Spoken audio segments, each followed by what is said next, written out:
अस्सलामुअलैकुम। सबक शुरू करने से पहले आइए मैं आपको एक वाकया सुनाता हूँ। आप हजरत शेख अब्दुल कादिर रहमतुल्लाह अलैह को जानते होंगे। आप गौसा आजम दस्तगीर के नाम से मशहूर है। वो तालीम हासिल करने के लिए जिलान से बगदाद की तरफ जा रहे थे। आपकी वालिदा ने आपका सामान तैयार किया और कुछ अशरफिया आपके पास दे दी। रास्ते में आपके काफिले को कुछ लुटेरों ने लूटना शुरू किया। एक लुटेरा आपके पास आया और कहने लगा कि ए बच्चे, बता तेरे पास क्या माल है। आपने जवाब दिया कि मेरे पास कुछ अशरफिया है। उस लुटेरे को यह सुनकर ताज्जुब हुआ। उसने अपने सरदार के पास आप हजरत को पेश किया। लुटेरों के सरदार ने भी आपसे एक सवाल किया कि ए बच्चे, सच सच बता के तेरे पास क्या है। आपने बिला झिझक कहा कि मेरे पास कुछ अशरफिया है।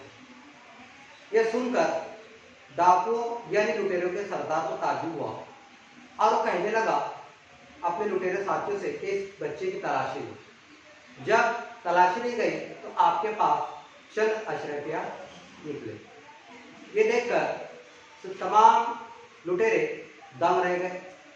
सरदार ने आपसे कहा कि ए बच्चे, आपने किसी वजूहत न बताते हुए सच सच हमको दिनार या अशरफिया दे दी।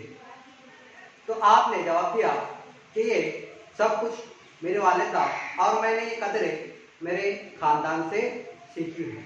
तो आइए आज हम हमारी जमात पंजुम मज़मून माहौल का मुताला अव्वल का सबक नंबर 5, जिसका नाम है खानदानी अक़दार, इस सबक को समझेंगे। इस सबक में हम फैसले लेने में शमूलियत, ईमानदारी और बेईमानी के नतीजे क्या होते हैं, अवामी ज़िंदगी में आपसी ताउन की अफादियत क्या होती है, रवादारी की अफादियत क्या है, मसावत मर्द ज़न किसे कहते हैं, इन तमाम नुकात को समझेंगे।